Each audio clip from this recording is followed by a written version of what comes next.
This was the first sign of what firefighters had been fearing all day.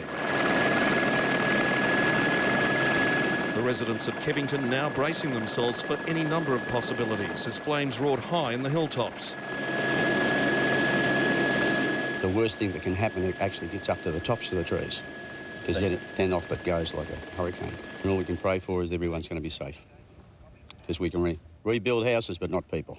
The fire's still very erratic. Its behaviour is weird. And it's these large smoke plumes on the ridge just behind me here that are really concerning firefighters. So much so, they pulled several strike teams out of a nearby fire break. We turn back to Jamison. They're pulling all their people out of Moonlight. Strong gusts whipping across the top of the hills south of Jamison, fanning the fire that had the potential to take out Kevington, Knockwood and Gaffney's Creek in one hit. Last night, the fire behaviour was just as weird. Small outbreaks developing into much larger ones in just minutes. But with no wind, the CFA was quite prepared to let them burn as much fuel as possible before today's blistering conditions.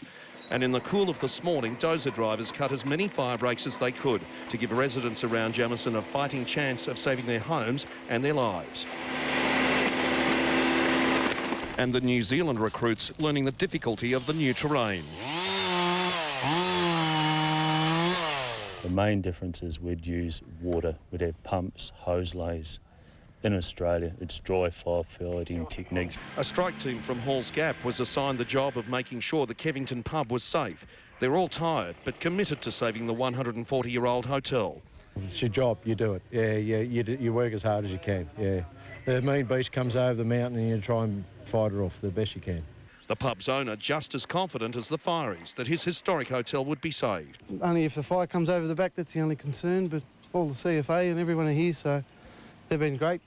And a visit from Chief Commissioner Christine Nixon, just to let the fire crews and her police colleagues know they were providing this community with comfort as they put themselves on the line. You always just have to cover all the eventualities, and we may lose lives. We probably will lose more assets, but we will have done the best we can to protect people. And as the fires raged, Premier Steve Bracks visited the men and women at CFA headquarters who are coordinating the massive effort. The reality is that we're going to be on alert for at least the next 2 weeks, with communities under threat right around Victoria. Even a message of hope from the Prime Minister. When it comes to disasters of this kind, we all work together and do it very well.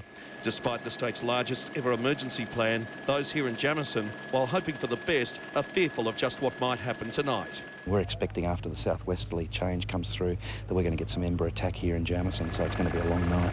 Peter Morris, 7 News.